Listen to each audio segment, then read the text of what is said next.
श्रोता प्रेमियों, मैं राम सागर शास्त्री आप लोगों के समक्ष एक प्रसंग रखने जा रहा हूं, नारद के पूर्व जन्म की कथा। देखिए, एक बार गंधर्व लोक में उपबरहण नामक एक गंधर्व उत्पन्न हुआ, जो बड़ा सुंदर और गान विद्या में प्रवीण था। उसे अपने रूप और गान विद्या पर बड़ा अभिमान था, और हमने पहले भी आप लोगों को बताया कि अभिमान ही विनाश की जड़ है। जब अभिमान सीमा से अधिक बढ़ जाता है तो उसका भक्षण भगवान करते हैं। अभिमान एक प्रकार का नहीं होता।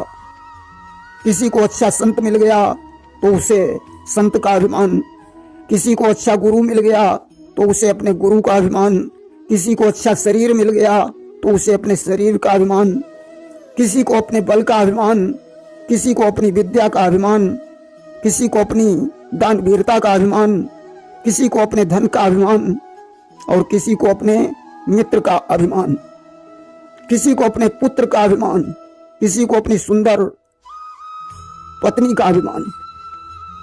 यहां तक किसी भी चीज पर अभिमान किया जा सकता है, परंतु अभिमान करना अच्छी बात नहीं है। उपबरहण नामक गंधर्व को अपनी गान विद्या को लेकर बहुत बड़ा अभिमान था कि मेरे समान कोई गायक नहीं है। उसे अपने रूप पर भी बहुत बड़ा अभिमान था कि मेरे समान कोई सुंदर नहीं है। देखिए, इन 5 चीजों से मनुष्य की पूजा होती है। इवेशेन वपुषा वाचा विद्या विनयेन च वकारैः पंचभिर्युक्तो नरो भवति पूजितः। भेष से, शरीर से, वाणी से, विद्या से और विनय से, इन 5 चीजों से मनुष्य की पूजा होती है। उपबरहण का शरीर अच्छा था, गान विद्या में निपुण था, इसलिए देवताओं की सभा में इसकी इज्जत होती थी। जैसे जैसे इसका सम्मान बढ़ा, वैसे वैसे इसका अभिमान बढ़ता चला गया। यहां तक इसके अभिमान को भगवान सहन नहीं कर सके। आज तो एक दिन की बात है,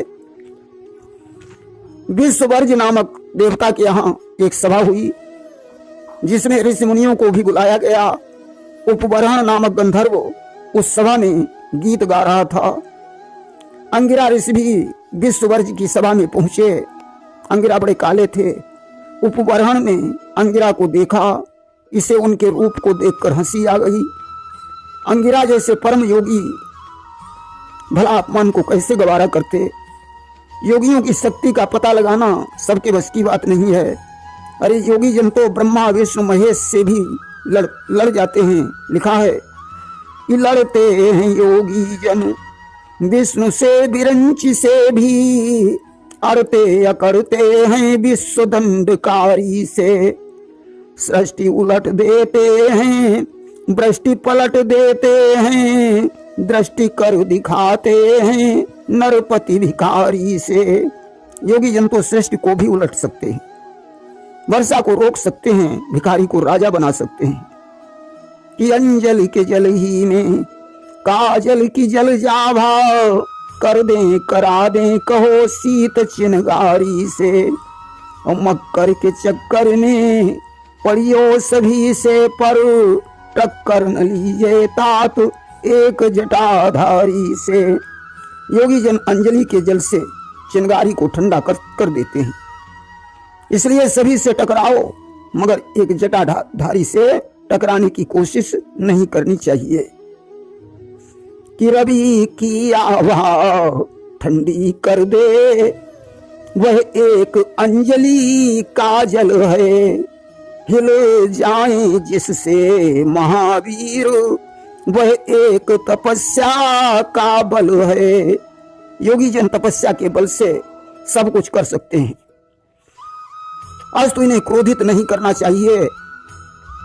आज अपनी सुंदरता के अभिमान में आकर उपबरहण ने अंगिरा की हंसी की। उन्हें क्रोध आ गया, श्राप दे दिया कि तामा की अंगिरा दीनो श्रापा, अहो शूद्र तुम अपने ही पापा। श्राप दे दिया जा, तू शूद्र हो जा। श्राप के कारण उपवरण ने एक शूद्रा की कोख से जन्म लिया। शूद्रा एक ब्राह्मणी के यहाँ दासी बनकर काम करती थी। ब्राह्मणी बड़ी धर्मनिष्ठ महिला थी। उसके यहाँ साधु संत आया जाया करते थे। धीरे धीरे चौमास का महीना आ गया। कुछ ऋषिवृंद चौमासा व्यतीत करने के लिए उस ब्राह्मणी के घर में आए। शूद्रा ऋषियों की जूठन उठा ले जाती थी, खुद खाती थी और अपने बच्चे को भी खिलाती थी। ऋषियों की जूठन खाकर बच्चे का हृदय पवित्र हो गया और वह उन ब्राह्मणों के साथ हर कीर्तन करने लगा कि श्री कृष्ण गोविंद हरे मुरारे, हे नाथ नारायण वासुदेव। श्री कृष्ण गोविंद हरे मुरारे, हे नाथ नारायण वासुदेव। देखिए इस संकीर्तन का अर्थ बताएं। कृष्ण आकर्षयति सर्वजनान इति सह कृष्ण, जो सभी के मन को आकर्षित करे उसे कृष्ण कहते हैं। गोविंद, गो यानी इंद्रिय, बिंद यानी रक्षक, इंद्रियों के रक्षक को गोविंद कहा गया है। हरे यानी हरि, हरि किसको कहते हैं? भगवान विष्णु को। मुरारे, मुर राक्षस को जीतने वाले मुरारी। हे यानी है, नाथ यानी स्वामी। नारायण, नारायण वयनम बराबर नारायणम, जिसका निवास जल में हो उसे नारायण कहते हैं।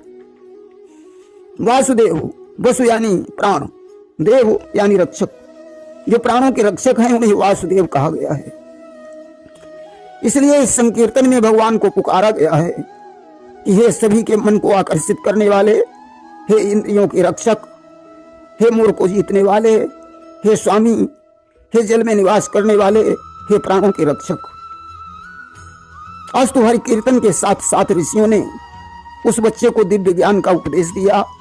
धीरे धीरे चौमास समाप्त हो गया और ऋषिवृंद वहां से चले गए।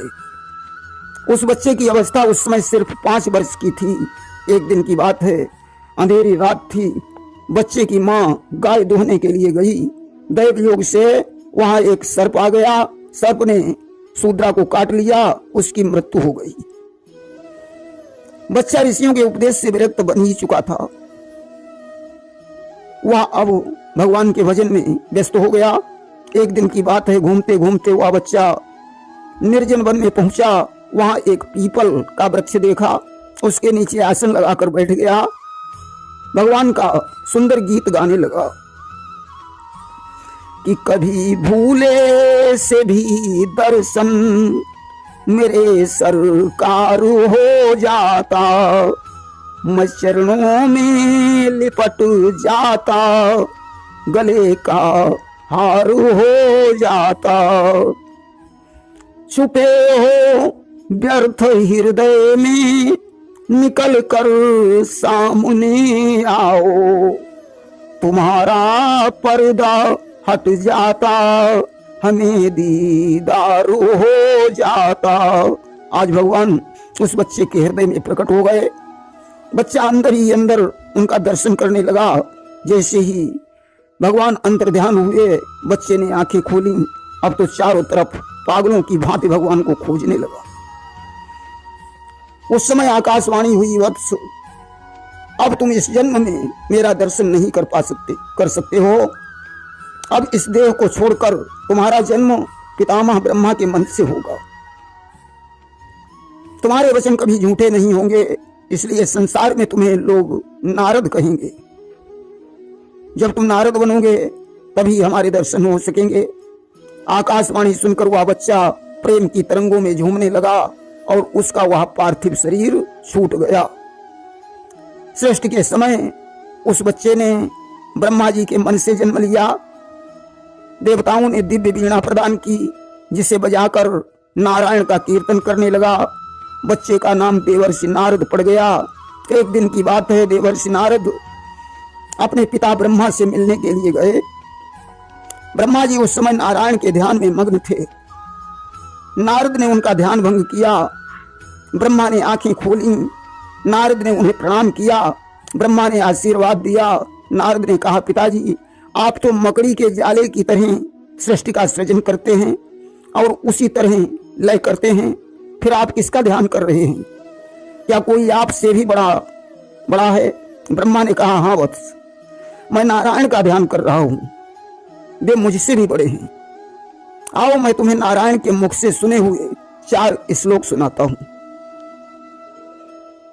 यामेवास्मेवाग्रे नान्यद् यत् सदसत् परम पंचादहं यदेतच्च यो वशिष्येत सोऽस्म्यहम्।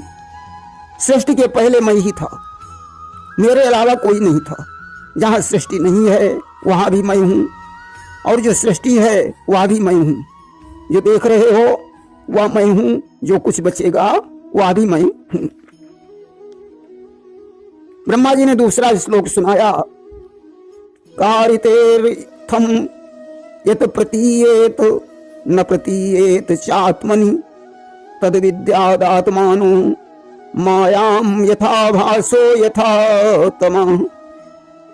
वास्तव में न होने पर भी जो कुछ बिना नाम की वस्तु मेरे अलावा 2 चंद्रमाओं की तरह प्रतीत हो रही है, अथवा होने पर भी राहु की भांति है, वही माया है। ब्रह्मा जी ने तीसरा श्लोक सुनाया। का यथा महांति भूतानि भूतेषु चावचेषु प्रविष्टान्य प्रविष्टानि तथा तेषु न तेषु हम।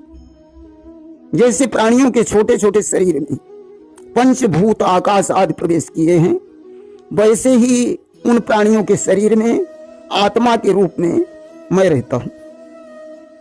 ब्रह्मा जी ने चौथा श्लोक देवर्षि नारद को सुनाया कि एतावदेव जिज्ञास्यम् तत्व जिज्ञासुनात्मना अन्वये व्यतिरेकाभ्याम यतस्यात् सर्वत्र सर्वदा।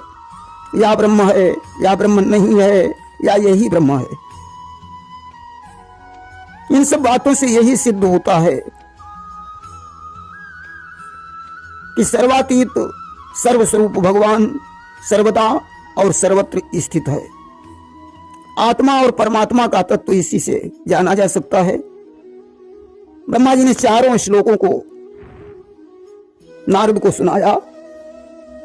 नारद ने वो 4 श्लोक कंठाग्र कर लिए, और जिस समय 17 पुराणों की रचना करके व्यास जी को संतुष्टि नहीं मिली, तो नारद ने यही 4 श्लोक व्यास जी को प्रदान किए थे, जिनका आधार लेकर ब्रह्मा जी ने 18वें पुराण श्रीमद् भागवत की रचना की थी। प्रेम से बोलिए वृंदावन बिहारी लाल की जय।